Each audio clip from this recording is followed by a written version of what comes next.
Rumah di kawasan Lubuk Mintung banjir Potong Panjang Kota Padang.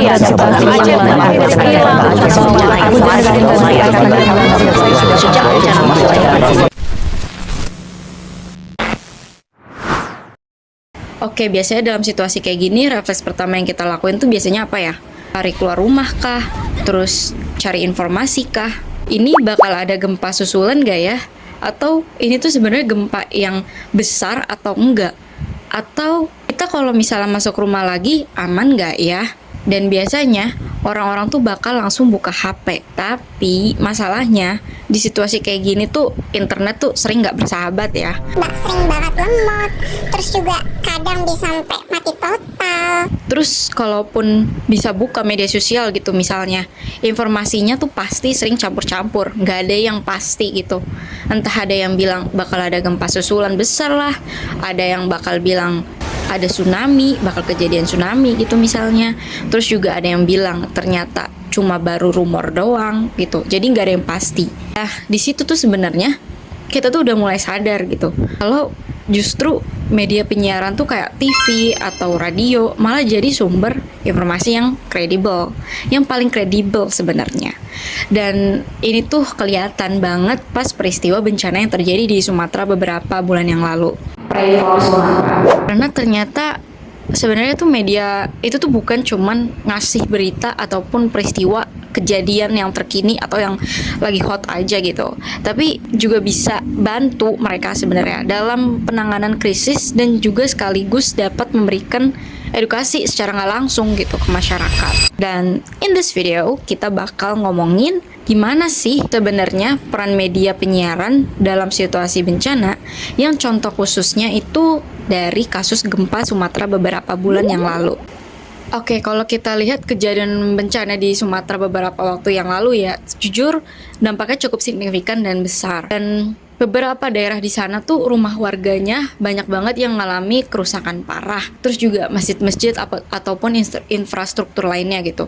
Ada juga yang jalannya rusak, bahkan aksesnya udah nggak bisa dilewatin lagi. Terus juga di beberapa daerah tempat listrik pun sempat mati. Dan ini tuh jujur krusial banget sih. Dan dalam situasi kayak gini, masyarakat biasanya berada dalam kondisi yang dibilang serba nggak pasti.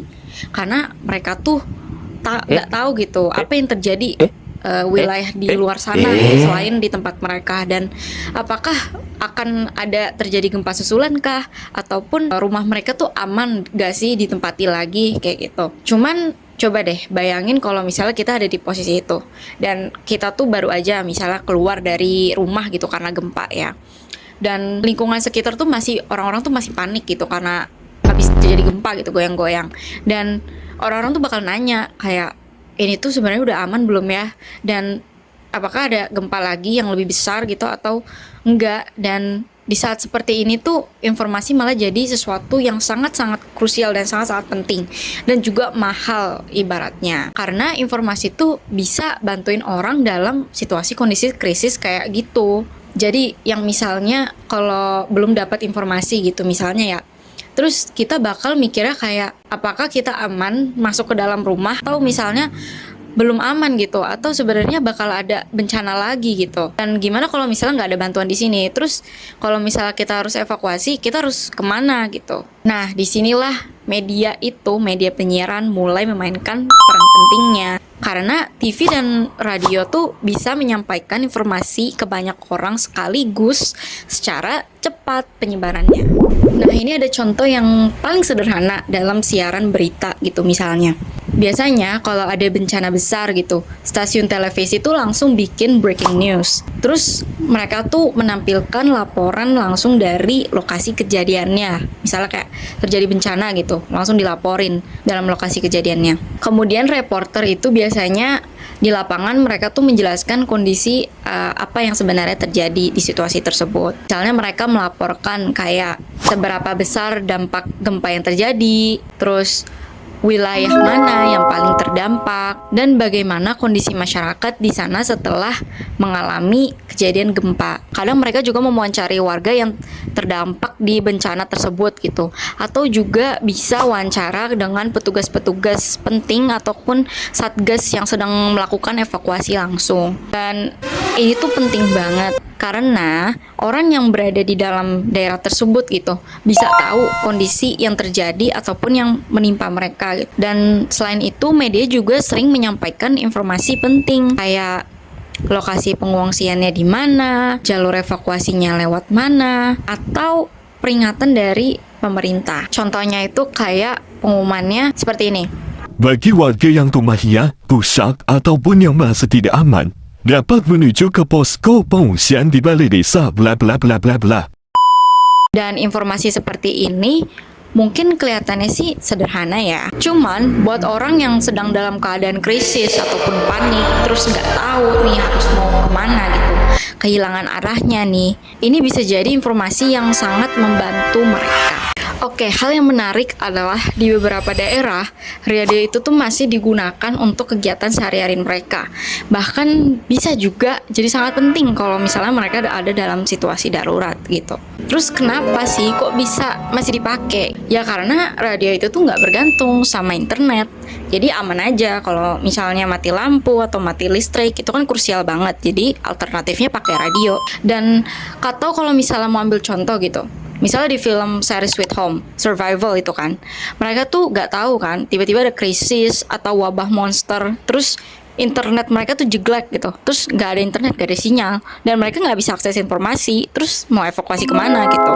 Dan satu-satu hal yang mereka gunakan itu adalah ya mereka cuman ngandelin si radio ini, karena di situ tuh mereka bisa dapetin informasi dari pemerintah ataupun orang-orang penting kayak satgas-satgas bencana lah ibaratnya gitu, dengan informasi yang akurat. Nah makanya kenapa di beberapa wilayah yang terkena bencana, radio komunitas tuh sering jadi salah satu sumber informasi utama mereka. Misalnya radio lokal memberikan informasi seperti update dari kondisi gempa, terus juga ada informasi bantuan-bantuan gitu, bantuan-bantuan bencana, terus juga dari pemerintah daerah, informasi pemerintah daerah. Dan walaupun sebenarnya Kelihatannya sih sederhana atau konvensional ya, ataupun kayak ketinggalan zaman gitu radio. cuman radio tuh malah jadi apa ya, relevan gitu dengan situasi dalam keadaan darurat, sehingga mereka menjadi sumber informasi utama kalau misalnya internetnya tuh mati. Karena nggak perlu pakai internet, bisa aja pakai radio untuk dapetin informasi yang kredibel dan juga yang akurat gitu dibanding di media sosial misalnya. Oke, selain peran media yang membantu masyarakat yang terkena dampak langsung dalam kejadian bencana tersebut di Sumatera itu yang terjadi dalam bulan yang lalu, media pun juga membantu menghubungkan masyarakat luas dengan kondisi di lapangan. Nah, maksudnya itu apa sih? Nah, jadi maksudnya itu adalah ketika media menyiarkan bahwa korban bencana itu membutuhkan beberapa hal, kebutuhan pokok itu, misalnya kayak makanan, terus air bersih, terus selimut, dan atau obat-obatan gitu ya untuk teman-teman atau korban yang mengalami penyakit serius gitu, dan juga pakaian. Informasi ini tuh jadi sering membuat masyarakat di daerah lain tuh ikut tergerak untuk ikut membantu, lebihkan duitnya untuk membantu mereka dalam bentuk donasi. Contohnya kayak komunitas sosial peduli bencana. Ada beberapa banyak komunitas, cuman mereka tuh membuat komunitas donasi yang disebarkan ke masyarakat luas yang tidak ikut terdampak, jadi ikut membantu korban bencana. Dan dari situ terkumpulnya banyak dana yang sudah dikumpulkan oleh komunitas tersebut.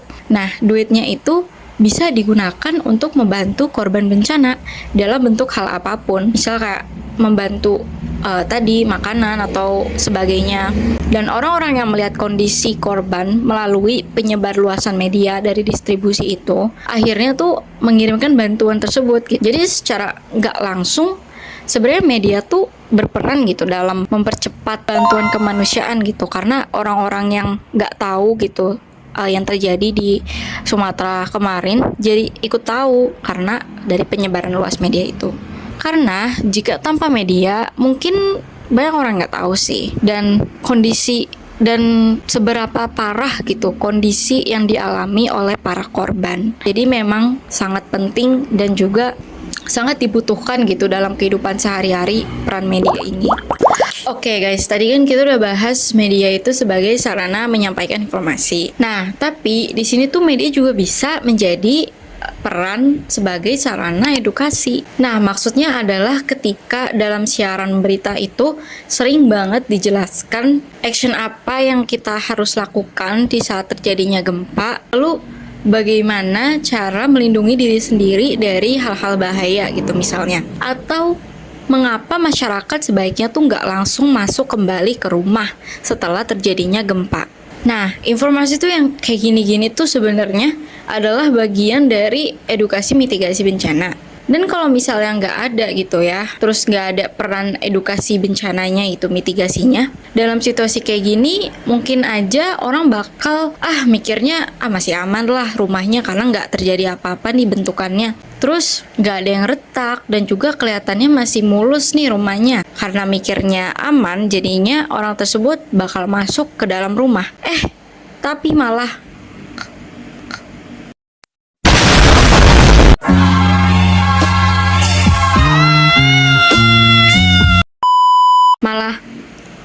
kena puing bangunan. Jadi intinya media tuh juga sebenarnya berperan dalam membantu masyarakat belajar gitu. Bagaimana cara menghadapi bencana dengan lebih aman tentunya. Dan mungkin sebagian dari kita tuh sering nganggep kalau berita itu tuh cuma sebagai informasi kejadian dari suatu peristiwa aja. Tapi sebenarnya ya berita tuh juga bisa loh jadi tempat ataupun alat untuk pembelajaran bagi masyarakat luas gitu.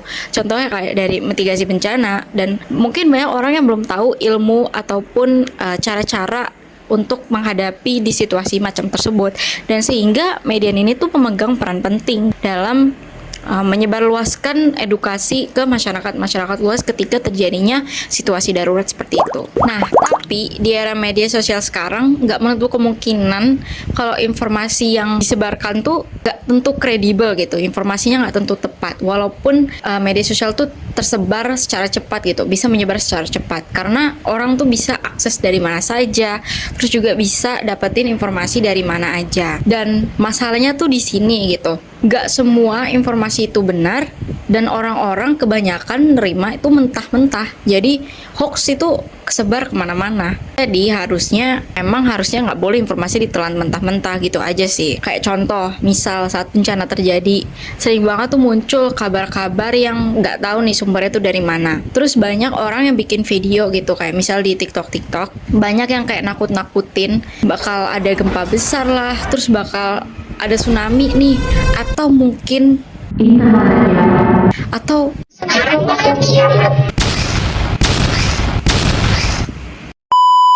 jadi di sini kenapa penting banget harus bisa memilih atau memilah informasi dengan baik dan juga kredibel, karena ya informasi tuh bisa tersebar dengan cepat terus juga luas. Jadi penting banget untuk cari sumber dari yang paling aman gitu, dan juga mendapatkan informasi kayak yang udah terpercaya, contohnya misalnya dari pemerintah ataupun lembaga penanggulangan bencana atau BPNB atau BPBD. Dan sehingga informasi yang disampaikan itu jadi lebih akurat dan juga dapat dipercaya dibanding dengan video-video dari orang user generated content ya, biasanya orang-orang influencer ataupun ya warga-warga biasa atau ya konsumen media sosial membuat video yang cuma nakut-nakutin doang. Terus akhirnya jadi terprovokasi lah tuh orang-orang, terus hoax di mana-mana. Apalagi kalau orang tua ya, karena orang tua tuh mungkin lebih gampang percaya dengan video-video yang dibuat agak lebay.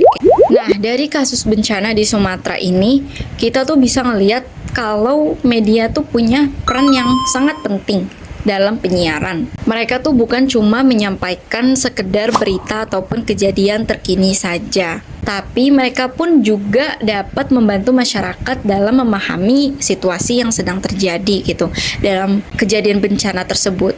Terus juga dapat koordinasi dengan bantuan-bantuan masyarakat dari daerah yang lain mungkin ataupun dari negara lain, dan juga memberikan edukasi kepada masyarakat. Jadi nggak cuma nyebarin informasi berita aja, tapi juga bisa membantu memberikan ilmu ataupun edukasi ke masyarakat. Dan dalam situasi krisis, informasi ini tuh sangat-sangat penting Karena informasi bisa membantu orang untuk tetap tenang dan juga dapat membantu masyarakat ataupun orang yang mendapatkan informasi penting tersebut untuk mengambil keputusan ataupun langkah yang tepat dalam menangani di suatu krisis. Dan mungkin dalam beberapa kasus, informasi yang sangat penting dapat menyelamatkan nyawa seseorang.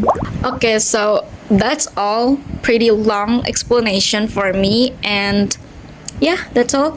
Thanks for watching. See you next time. Bye.